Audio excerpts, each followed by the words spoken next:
espectro amplio, sirve para gram positivos y gram negativos. Se utilizó bastante, fundamentalmente durante la década del 70, del 80, pero se hizo mucha resistencia, razón por la cual se ha disminuido mucho su uso, pero todavía algún médico antiguo vemos utilizar para las diarreas cotrimoxazol directamente.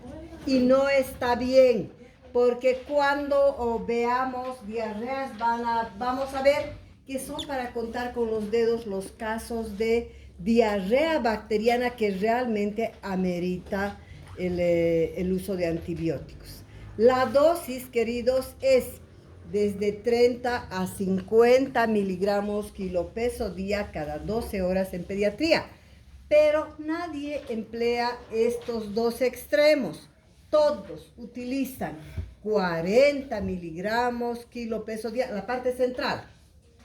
Porque este medicamento, porque hay una razón, porque este medicamento está muy relacionado con un efecto secundario muy severo si nos pasamos en la dosis. Por eso todos usan el 40 kilopeso cada 12 horas. Por ejemplo, si estoy tratando un niño obeso de 2 años, que debería pesar idealmente 12, 13 kilos, pero este niñito está pesando por su obesidad 20. Y si yo tengo que usar el cotrimoxazol, jamás puedo calcular con 20. Se debe calcular con el peso ideal, es decir, con 12. ¿Ya? Pero si estoy frente a un desnutrido, calculo con su peso real de desnutrido bajo. ¿Ya? Puede haber otros efectos secundarios como Steven Johnson, que es una de las formas más severas, pero por suerte es súper raro. ¿Ya? Entonces, ya no van a ver utilizar a gente que está actualizada cotrimoxazol en realidad.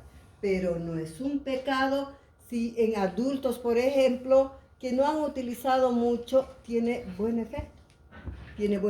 No es un pecado si utilizo, por ejemplo, para vías respiratorias, porque es de amplio espectro. Y el otro medicamento, el otro grupo, sería el de las quinolonas. Las quinolonas, fíjense que son un grupo de antibióticos relativamente joven.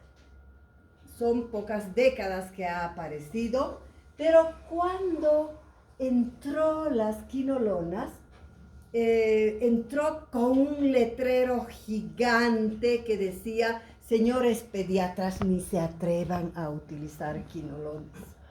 No se atrevan, porque no es para ustedes, porque tiene muchos efectos secundarios severos. Y entre ellos, fíjense qué efectos secundarios graves tiene. Hace artropatías de todo nivel. Otro, hace necrosis del cartílago del crecimiento, fíjense qué grave. Lo necrosa, no le permite crecer. Hace verdaderos síndromes de hipertensión endocraneana que terminan en convulsiones. Entonces, estos efectos secundarios están bien documentados, razón por la cual no se utiliza en pediatría. Era así vetado totalmente. Pero en los últimos congresos internacionales se ha dado un poco libertad a estos chicos. Creo que ya les he dicho, cuando hay una cosa nueva, habitualmente los primeros lugares en enterarse de cosas nuevas, de avances científicos, son los congresos internacionales grandes, ¿no? Debido a los trabajos. Esto pasa a la revista. Y desde la revista hasta el libro pasan muchos años hasta comprobar con poblaciones grandes. ¿Ya? Entonces, definitivamente el libro es lo más serio todavía. Entonces, ahí se decía que si un niño, por ejemplo, tiene una infección tan severa que es multiresistente a todos y ya no hay medicamento antibiótico para utilizar, puedo echar mano a estas quinolonas, a la ciprofloxacina particularmente, y utilizar mientras estabilizo a ese paciente. Le saco de la fase crítica. ¿Qué son estas cosas así tan graves que ameritan esto? Por ejemplo, neumonías por estafilococos multiresistentes, septicemias, otitis supuradas graves multiresistentes, etc. Ese tipo de situaciones. Ahora, obviamente hay otras quinolonas que no se utilizan igual en pediatría, pero había antes una de primera generación que era el ácido nalidíxico. Otra es la cipro, la norfloxacina, las nuevas ofloxacina, levofloxacina, que no se utilizan así en pediatría, ¿ya? Por estos efectos secundarios. Con esto, queridos, hemos terminado antibióticos, ¿ya? Ahora, vamos a hacer este tema. Chicos, si me permiten, me voy a sentar. Estoy incubando alguna cosita, no me siento bien. Entonces, fíjense, vamos a ver el crecimiento y desarrollo del preescolar y escolar bien rapidito, porque el tema que me toca a mí es adolescencia, ¿ya? Es adolescencia, pero ustedes me imagino que ya han hecho crecimiento y desarrollo del lactante, ¿verdad? Sí. Y desde el lactante hasta adolescente había un hueco, no es justo. No es justo, ¿no? Entonces, así, bien rapidito, voy a hacerles esto.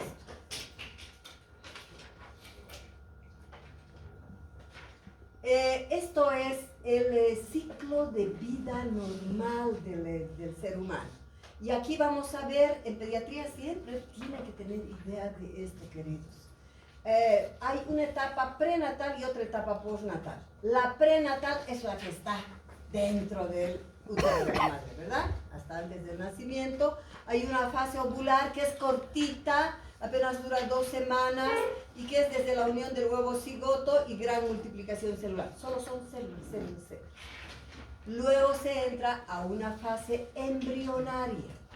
Esta fase embrionaria, queridos, es la fase más delicada porque acá se estructuran órganos y sistemas, ¿ya?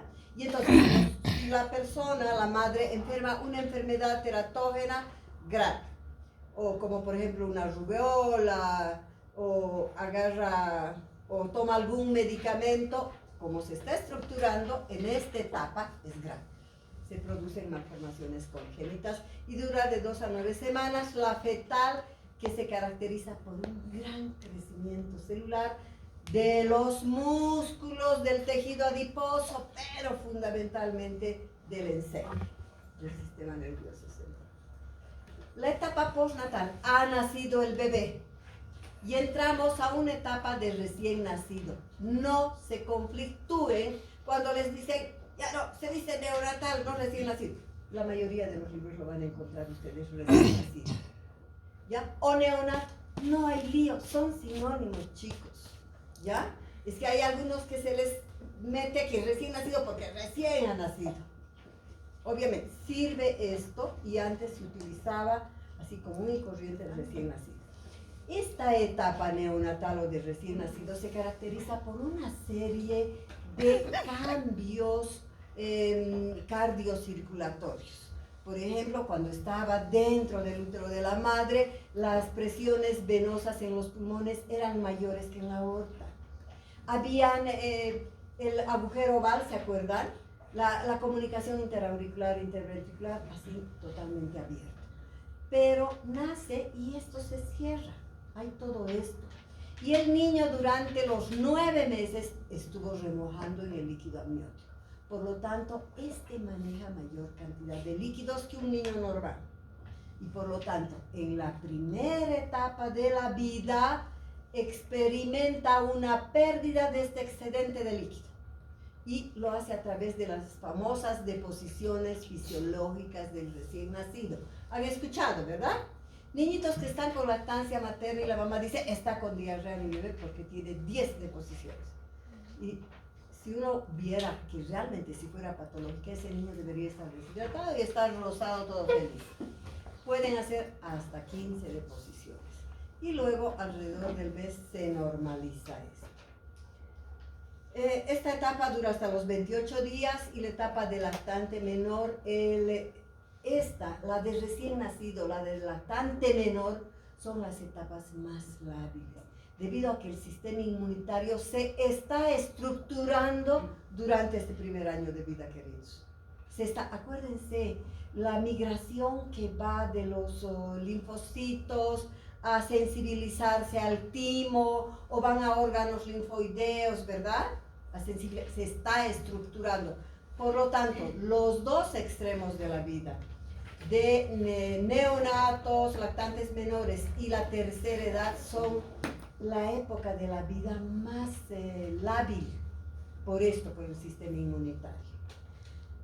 Dura del mes a los 11 meses, la etapa de lactante mayor experimenta una desaceleración porque aún el primer año el crecimiento es bien rápido. Y si han visto ya antropometría se van a dar cuenta que el primer trimestre es la época que se gana más peso, más talla y fundamentalmente más perímetro cefálico que durante toda la vida, ¿ya?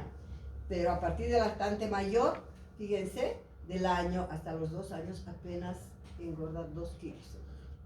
Y su talla también es ya plana. Es plana, pero aumentan mucho las funciones motoras. Tenemos la etapa preescolar, que va de 2 a 5 años. Y cuando digo 5, queridos, es 5 años con 11 meses y 29 días. ¿Sí? Así es. Y entonces el crecimiento es lento durante toda esta etapa preescolar y escolar, es aplanado. Es uniforme, ganan poquito, 2, 3 kilos, así, cada año. Pero aumentan mucho los procesos intelectuales y las actividades psicomotrices. La etapa escolar sigue lenta. 2 a 3 kilos también sigue pasando, pero aumenta mucho la pericia intelectual y la actividad motriz.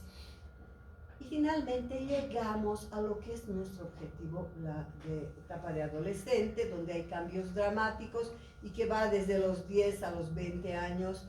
Luego viene la etapa de adulto, la etapa del adulto mayor y la muerte. ¿Lo ven? Ahí es el ciclo de la vida. Ahí termina. Saben reconocer qué es crecimiento y qué es desarrollo. Crecimiento es un proceso cuantitativo porque puedo cuantificar, mirar, experimentar y comprobar a través de medir, de pesar, y es por la gran multiplicación de células. En cambio, el desarrollo se refiere a un proceso cualitativo. Por lo tanto, yo no puedo medir su inteligencia así adecuadamente. Hay estándares, hay patrones de comparación. Entonces, que a los 3 meses debe sostener la cabecita, que a los 8 meses debe estar firme y asentadito, que alrededor del año empieza a caminar, etc. Todas estas cosas. Hay tablas y nosotros comparamos, ¿ya? La curva de crecimiento durante el primer año experimenta una desaceleración, porque si bien es así, desde huevo, cigoto, nacimiento y va. Y luego así lenta, hasta que hay una jorobita en la adolescencia, ¿ya? Luego del cual viene una fase que ya les he dicho, regular, uniforme, que termina a los 10, 12 años y es el único crecimiento extrauterino, no hay otro, porque este otro era de desaceleración. Hay un crecimiento súbito y acelerado durante la adolescencia o la vida extrauterina. Las medidas antropométricas son planas, de 2 en 2 más o menos, tanto en el preescolar y en el escolar un poquito más, casi de 3, y también la talla es un poco lenta. ¿Qué es lo importante en esta época, chicos? En esta primera época de crecimiento, el desarrollo del cerebro. El desarrollo del cerebro porque me permite el desarrollo del cerebro que llegue más o menos al 90% alrededor de los 6 años. Y entonces, si yo tengo un niño desnutrido en el primer, segundo año, por más de que lo vuelva un obeso a los 5 o 6, no va a recuperar nunca ese potencial de un crecimiento adecuado del cerebro. El resto del cuerpo crece, pero el cerebro no modifica. Por eso que es importante siempre sacar de la desnutrición. El desarrollo psicomotor, imagínense un bebecito que tiene 2 años, que sube, que hace cubitos, que ya entiende algunas cosas, etc. Uno de 3 años son más independientes, estos ya manejan mejor el lenguaje, arriba, abajo, atrás, adelante, suben solos, juegan, son capaces de recitar versos largos, canciones, son independientes en el vestido, etc. Estoy volando. Y la edad escolar, en la edad escolar se desarrollan destrezas en el manejo de útiles escolares, como la escritura, el lenguaje, la concentración, la creatividad, el raciocinio, todo esto. Y hay independencia en relaciones, en el vestir, etc. Los escolares desarrollan muchas pericias intelectuales y emocionales, ¿no? Eso sabemos bien. Tienen su grupo de amiguitos, se aman, pelean, de todo. Bueno, este es el objetivo de nuestro tema, queridos, adolescencia. La adolescencia es un grupo, es un periodo de la pediatría, el último. Es un periodo de transición, de convertir al niño en un adulto, ¿ya? Y es larguito, porque fíjense que puede ir desde los 10 años hasta cerca de los 20 años. Es largo. Entonces, obviamente, no es lo mismo un adolescente de 10, 11 años que uno de 18, 19, que casi es un adulto. Entonces, esta etapa, particularmente en la etapa inicial, hay una serie de conflictos. Antes, adolescencia, chicos, no, aunque no me crean, cuando yo he estudiado pediatría, no había tema de adolescencia y se mencionaba nada más. Y el adolescente, la última etapa del niño, nada más. Así como, por ejemplo, no había tema de lactancia materna, aunque no me crean. Solo se daba lactancia artificial.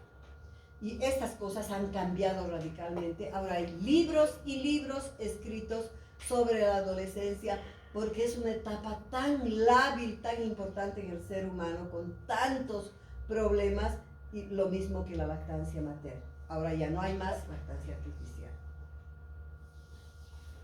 Y entonces, nuestro objetivo fundamental es que nosotros conozcamos bien las características de un adolescente y sepamos comprender, sepamos hacer una buena consejería con el adolescente y con los familiares.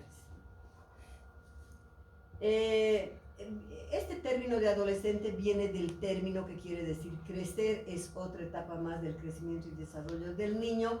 Los pediatras que se especializan en el manejo del adolescente se llaman ebiatras. Es la ebiatría la que maneja al adolescente. Está comprendido de 10 a 11 años para iniciar hasta 18 a 20 años. Así de grande es. Unos empiezan más temprano, otros más tarde, etc. Es una fase muy vulnerable a los factores adversos del medio ambiente. Hay que tener mucho cuidado con este adolescente. Cuando sean padres o tal vez ya son padres, el adolescente merece tanto cuidado como un niño pequeño. Porque si el padre se ocupa o es ausente o se ocupa de pelear con el adolescente, ese no va a ser su amigo. Y el objetivo es que más bien el padre sea su amigo para que este niño lleve una vida tranquila, pueda pasar y será el amigo de toda la vida de su padre. ¿Ya? Hemos dicho esto, la velocidad es muy grande del crecimiento y es muy proclive a los problemas familiares y de la comunidad. Fíjense cómo, chicos, en todas partes del mundo, esta etapa de la adolescencia, por ejemplo, si no hay una buena consejería, una buena relación, a veces estos se involucran en estos grupos, en pandillas, en drogas, en grupos delincuenciales, de todo, ¿verdad? Pero si es un niño que tiene el cariño de los padres, es un niño bueno, responsable, absolutamente.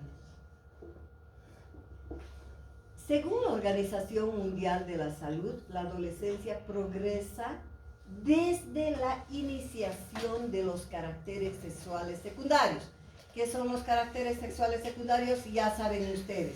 El crecimiento de los 3 bigotes que le crecen, la barba, la piel cambia de aspecto, hay crecimiento de genitales, etc.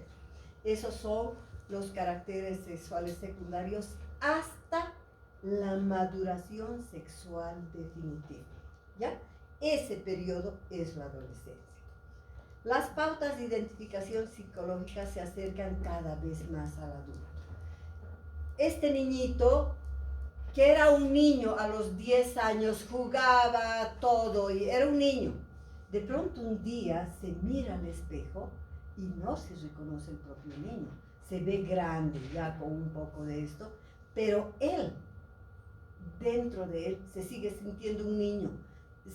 Piensa que está en una bolsa grande que no le corresponde, y es así, es así. Por eso que estos sufren una barbaridad los chicos muchas veces. Y conforme van pasando los años, se va acercando hacia la maduración, hacia llegar a las características del adulto. Existe una transición del estado de dependencia socioeconómica al de relativa independencia. Esto es relativo, ¿no es cierto? Relativo.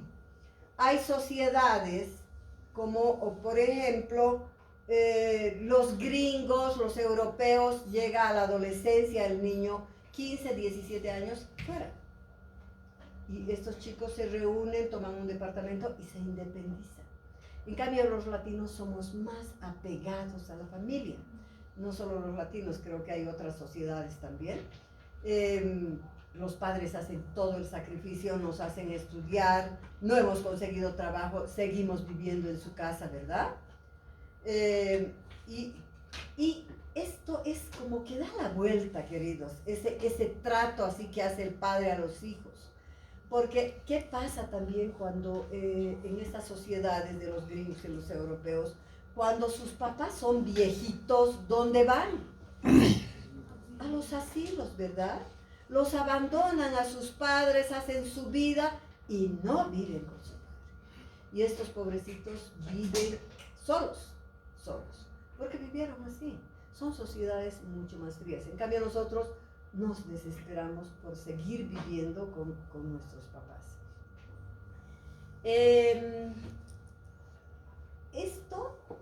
Les comento que una vez yo estaba mirando un programa de estos programas tan absurdos que hay, donde ventilan los problemas familiares, como de la Laura, creo, algo así, pero era un programa europeo, donde una madre demandaba a su hijo de 17 años para que el chico se vaya de la casa.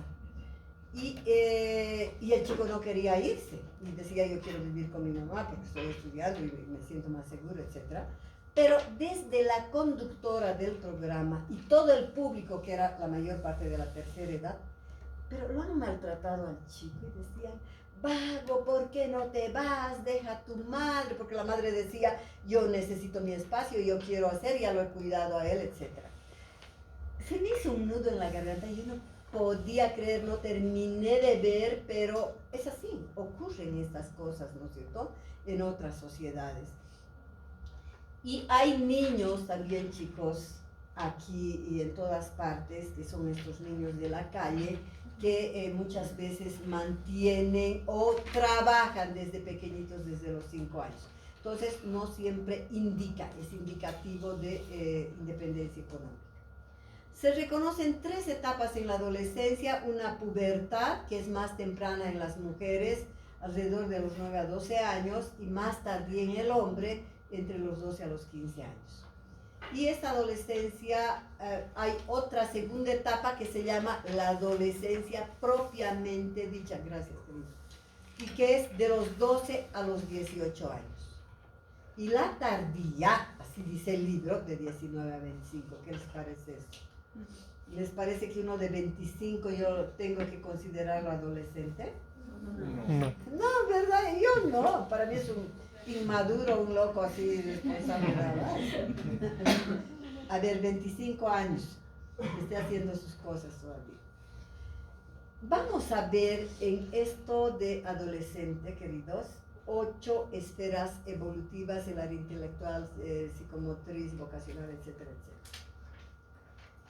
etcétera. Desde el punto de vista del área intelectual, hay un aumento de la capacidad de razonamiento en ellos.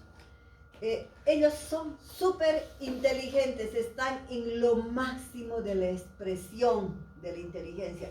Estamos nosotros haciendo una pregunta medio pensando y ellos ya están de vuelta. Se dice que los grandes genios han hecho sus grandes aportes a la ciencia también en épocas como 19, 20, 25 años, así, jovencitos. Razonan sobre sí mismo y presentan crisis de identidad. Ellos saben todo esto y se conflictúan muchas cosas y sufren. Distinguen claramente entre lo que es verdadero y lo que es falso. Y si alguna vez un adolescente, chicos, pregunta a su hermano mayor o a su padre, más que todo al padre o a la madre, alguna duda que tiene, porque todavía era su padre, su estrella, ¿no? Y el padre le aparece y le contesta o le sale por la tangente, él se da cuenta. Nunca más volverá a preguntar al papá. Y lo que es lo más triste, buscará otras fuentes de información, como el internet, donde está lleno de basura en un 70-80%, se dice. Hay basura. Preguntará a amigos, verá otro tipo de información. Entonces, eso tenemos que tener bien claro. Agotan posibilidades de respuesta. Ya no es como el niñito que le contesta algo y lo que dice su papá y la profesora es palabra bendita y no cuestiona. Pero este no. Este sigue averiguando. Son críticos y analíticos de los adultos que los rodean, particularmente de sus padres, de su madre, de sus hermanos mayores, de todo su entorno. Y entonces se dan cuenta de la doble moral muy claramente. Su papá dice, no farrearás, no fumarás, no, etcétera, no mentirás, todo. Pero su padre y su madre hacen lo mismo. Hacen exactamente eso. Y entonces hay algo, se les rompe y ellos son muy críticos de los adultos que los rodean. En el área psicomotora, fíjense, los adolescentes son increíbles. Esta es la etapa de máxima, disfrutan la adrenalina como en ninguna edad. Fíjense que estos se dice que los que se han lanzado, por ejemplo, en paracaídas, por primera vez se lanzaron de adolescentes, nunca se lanzaron de adultos, se lanzaron de adolescentes y siguen lanzándose, siguen, porque me imagino que es una sensación maravillosa, ¿no es cierto? Pero llega una etapa en la vida, por ejemplo, alrededor de los 40 y tantos años, donde es más fuerte el sentido de preservación. Entonces, ahí a esa edad ya se conflictúan y dicen, y si por ahí me chancaco y ahí estoy y muero, y por ahí, y se pone a dudar, y no se lanza, y desde ahí ya no vuelve a lanzarse. Entonces, estos son los que hacen estas, ¿qué se llaman estas caídas al vacío en una cinta? Bungee, creo, ¿no? Hacen eso, fíjense ese clavado ahí que se está lanzando. Es decir, son ejercicios riesgosos esos parapentes, no tienen miedo. Ellos disfrutan y no tienen miedo y disfrutan fundamentalmente esa gran liberación de adrenalina, ¿no? Entonces, es la etapa para hacer todos los deportes de riesgo. En el área psicosexual se intensifican impulsos sexuales porque en esta época hay el despertar hormonal. Tanto en hombres como en mujeres, las gónadas están liberando por primera vez cantidades de hormonas sexuales. Y entonces ahí es cuando aparecen los sueños húmedos, aparece la masturbación, tanto en hombres como en mujeres. Hay ese despertar hormonal en ellos, ¿no? Y se dice que durante la adolescencia todavía, queridos, puede haber confusión en cuanto al rol sexual definitivo de las personas. En el adolescente todavía puede haber confusiones y decir, me gusta un chico, pero no sé si soy o no soy, ¿verdad? Y pueden incluso experimentar. Pero cuando se termina la maduración definitiva sexual, esto debe estar bien aclarado. En la maduración definitiva, ya esa persona debe saber si es homosexual o es heterosexual, tanto hombre como mujer. Ya está definido. Obviamente que ahora, digamos, las personas son un poco más libres, en cambio antes a veces se casaban y llevaban una doble vida, ¿no es cierto? Ahora son un poco más francos. Se producen conflictos de atracción y de rechazo entre ellos, entre jóvenes, ¿verdad? Todo esto es por el despertar hormonal que acontece.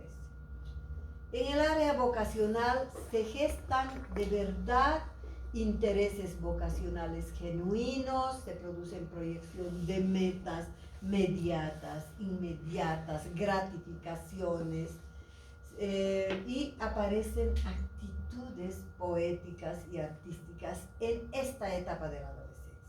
Se dice que son personas sumamente sensibles. Antes los chicos, las chicas escribíamos poesías, pero ahora creo que ya no, ¿no? Con el chat, así nomás ya deben hacer, o copian y mandan.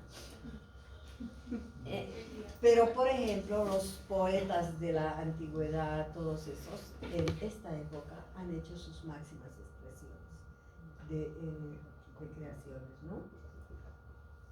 En el área socioafectiva, fíjense esa imagen. Unos papás peleando con sus hijos adolescentes y los hijos adolescentes achinchados, la otra que se tapa la cara, que no quiere escuchar, etc.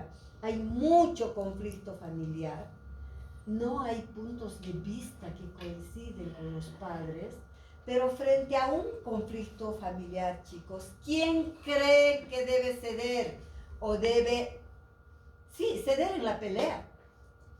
¿El adolescente o el padre? El adolescente. ¿El adolescente? Depende de la situación. Los padres toda la vida y en cualquier circunstancia. Porque los padres deben comprender a su hijo adolescente. Porque acuérdense que los padres, chicos, los padres probablemente en su adolescencia hicieron las mismas cosas o tal vez peores. Pero siempre, porque el padre sabe que su hijo está en una etapa de transición. Entonces debe tratar de entender y de negociar con el hijo. ¿Ya? Entonces, en una pelea, siempre los padres son los que deben tratar de entender la situación. Va a ser muy difícil que el niño comprenda, el adolescente comprenda. Presentan dependencias e interdependencias, crisis levemente depresivas. Todos los adolescentes se deprimen, todos, pero son levemente depresivas. Al día siguiente se levantan como si nada. Yo me acuerdo una vez con mi primer hijo, estaban apareciendo estas fiestas rave, creo que se llaman, esas que se pintan las uñas, la boca, negro, todo. Era esa fiesta. Y entonces el chico nos pide permiso y voy a ir a esta fiesta. Pues nos hemos asustado, ¿no? No vas a ir, pero quiero ir. Y ha llorado mi hijo y no le hemos dado permiso. Entonces nosotros todita la noche no hemos dormido. Pobre, seguro que, tal vez está haciendo algo, así, hemos sufrido todita la noche, y él al día siguiente se ha levantado como si nada, feliz, y nosotros no hemos dormido. Entonces, es así, son crisis, ellos de depresión, pero que salen muy fácilmente. Otra cosa, queridos, es la depresión patológica que experimenta el adolescente.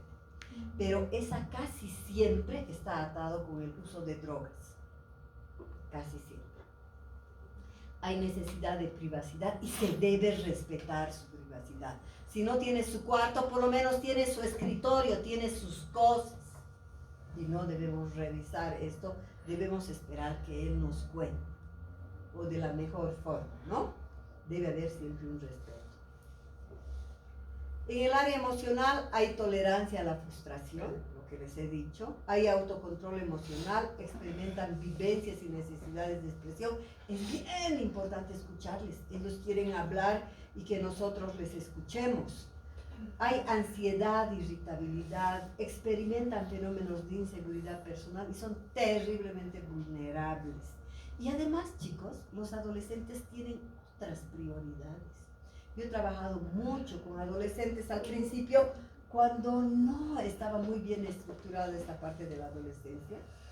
Y por ejemplo, hace unos años atrás habían trabajos, así mesas, donde habían adolescentes de colegios privados, de colegios de los más humildes, habían grupos de profesores, médicos, pediatras, habían psicólogos, trabajadores de todo, multidisciplinario. Y entonces, esto me impactó a mí, porque en una de las mesas de trabajo se dice: anoten todo lo que quisieran ustedes para los adolescentes. Entonces había grupos de padres, de profesores, de médicos, todos los adultos, todos, maestros, todos, decían: quisiéramos más bibliotecas, que les den a los chicos más clases, quisiéramos computadoras, esto y el otro. Todo era material. Y los grupos de adolescentes que eran diversos, de diversa condición social, todos, ni que se hubiesen puesto de acuerdo, ¿saben qué pedían los chicos? Queremos comprensión, queremos amor. Eso pedían ellos, no les interesaban las cosas materiales. Entonces, eso nos demuestra cuán importante es ese hecho de acercarnos y hablar con el adolescente, ¿ya? El área ético-moral, hay necesidades de búsqueda de modelos, son así radicales ellos, hay mayor tolerancia y aceptación de otros, nosotros somos más críticos, más prejuiciosos, son directos, no hipócritas. La maduración sexual. Hay un desarrollo de caracteres sexuales secundarios dentro de una amplia gama, ¿verdad? Y estos cambios son dramáticos, son notorios. Por ejemplo, incrementa la masa corporal mucho, crecen. La abuela les vio la anterior vacación, chiquitito nomás, llega de 1 o 2 vacaciones y lo ve todo un hombrón, ¿verdad? Hay cambio de voz porque aumenta todo y aumenta la laringe, y entonces estos están hablando, les sale, ¿no es cierto? Eso nosotros, no sé qué dicen ustedes, nosotros decimos está con sus gallos. ¿Sí dicen también lo mismo? No. Bueno, nosotros decimos ese está con gallos y es propio del adolescente, ¿no es cierto? Ay, ¿perdón? Gogo. Ah, Gogo es gallo. Gogo. Ah, ya. Ah, esto. Sí, pero Ya. Esquece. Hay aparición del vello grueso. El vello aquí se vuelve grueso. Aparecen los bigotes en pubis, en axila, en cara, etc. La piel que era tan suavita como de un bebé se vuelve bien porosa, grasosa, con acné, todo, ¿no es cierto? En las mujercitas hay la telarquia, hay la menarquia, la primera menstruación, crecimiento de las mamas. En los hombres es bien notoria el crecimiento de los testículos y del pene. Súbitamente hay un gran crecimiento. Y la otra cosa así que vale la pena hacer hincapié es que el crecimiento en los niños, en las mujercitas, es acelerado hasta que le baja la primera menstruación. Le baja la primera menstruación. Si no hace ejercicio, ese es su talla. Pero por eso hay que hacer mucho ejercicio todavía para que aumentan algo. En cambio, los hombres siguen creciendo, ellos crecen. Se dice que más o menos la talla definitiva en mujeres es 15. Un poquito más crecen después de la menstruación, pero si hacen ejercicio bastante más. Pero los hombres siguen creciendo, creciendo, van al cuartel, todito el año hacen ejercicio en el cuartel, crecen más, hasta los 21 años pueden crecer. Obviamente tiene que ver mucho la genética. Si tiene papás chicos, será chico nomás, ¿no?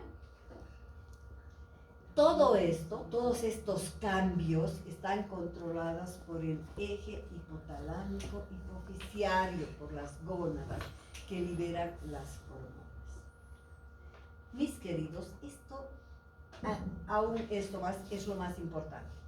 ¿Cuáles son los problemas de salud del adolescente? Fíjense, si yo hablo de niños pequeños, por ejemplo, son las iras, la neumonía, la diarrea, etc., ¿no? Aquí son accidentes de tránsito. Manejando, aprendiendo a manejar, son unos loquillos, no miden peligro, etc. Lesiones traumatológicas, cuando estén en el internado van a ver, si están de guardia sábado y domingo, en la mañana vienen puro lesionados de fútbol, de básquet, de deportistas. En la noche, puro de borrachines. ¿No? Puede haber también iras y gastrointestinales, pero en menor cantidad porque tienen un buen sistema inmunitario. Pero fíjense, la leucemia, esta es una edad de riesgo para la leucemia. El escolar y el adolescente son los grupos de mayor riesgo para la leucemia. Entonces hay que tener, si me dice que me sangra mucho, me duele, no pierdan. Tienen que hacer hemograma con plaquetas, tienen que pedir la radiografía de etcétera. Es una etapa muy importante.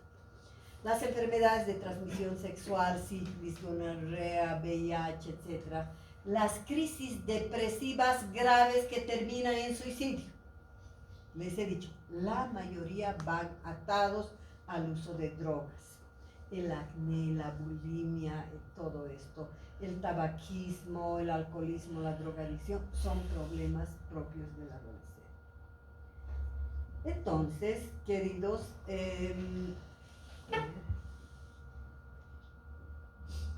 tengo que determinar el peso del niño. Si es obeso, es desnutrido, etc., va a tercer nivel. Si tiene anorexia, bulimia, todos estos. Y aquí hay, si quieren esto pueden leer, nomás ya es bien fácil todo esto. Por ejemplo, tomar en cuenta aspectos psicosociales, familia, amigos, tóxicos, si ha empezado con drogas. Esto es importante, tener objetivos claros. Esto se ha empezado, les cuento, con los niños de la calle. Con ellos he empezado a trabajar sobre un proyecto de vida. ¿Saben eso, no es cierto? Cuando una persona, aunque no sea adolescente, tiene un proyecto de vida, tiene las metas claras, dice yo voy a ser médico y cuando sea grande me voy a especializar y quiero ser así, ese que tiene bien claro hace cualquier cosa para cumplir sus metas. Y entonces trabajaron con estos chicos de la calle y vieron que muchos, más del 50% de estos niños perdidos, adolescentes perdidos, se recuperaron y llegaron a ser profesionales. Entonces, este proyecto de vida es bien importante, hay que trabajar con eso. Se debe ver riesgos de abuso sexual, de la autoestima, de la sexualidad, evaluar la salud sexual reproductiva, ha iniciado relaciones sexuales, conoce los métodos de anticoncepción, utiliza algún método, sus relaciones son consentidas o son de abuso sexual, etc. Todo eso tenemos que averiguar. Hay evaluación del VIH y sus complicaciones. Si son sexualmente activos y estos adolescentes, hay que enseñarles a usar métodos preservativos, etc. Todo, enseñarles, darles. A estos hay que darles sus condones, todo eso. Si usan drogas endovenosas, sí es gravísimo, ¿no? Si ha perdido peso, si le aparecen úlceras en la boca, etc., ya estamos sospechando enfermedades de transmisión sexual o VIH, algunas cosas. Riesgos sociales y consumo de sustancias tóxicas también. Averiguar cómo es su familia, el tipo de amigos, su entorno que les rodea, etc. Por lo tanto, queridos, se dice que el manejo del adolescente siempre debe ser multidisciplinario. Algo que me he olvidado decir. ¿Quiénes entran aquí? Pediatra, ginecólogo, psicólogo y psiquiatra. ¿Por qué entra el psiquiatra? Porque si hay alguna vez en la consulta un adolescente, les cuento que el adolescente le cuesta mucho ponerse en contacto con el médico. Pero si tú sabes llegar a su corazón, si sacas a los familiares, a los adultos y dices, déjeme sola, yo voy a conversar con él. Y uno entonces se pone a su nivel y le dice, contame, ¿qué es lo que te pasa? Y le hablas con amor, todo. Estos sufren, lloran. Y hay muchos niños que te dicen, quisiera morirme. Y cuando eso dice un adolescente, chicos, ese está gritando auxilio a gritos, dice, ayúdenme a salvar. Porque si no le hacen caso, ese se va a suicidar. El que dice quisiera morir. Entonces, va como emergencia al psiquiatra. Y tiene, no al psicólogo, al psiquiatra. El psiquiatra lo medicará. ¿Ya? Entonces, esas son. Por eso hay trabajador social, profesores, familias, etc. Me han hecho volar. ¿Tienen alguna pregunta? No.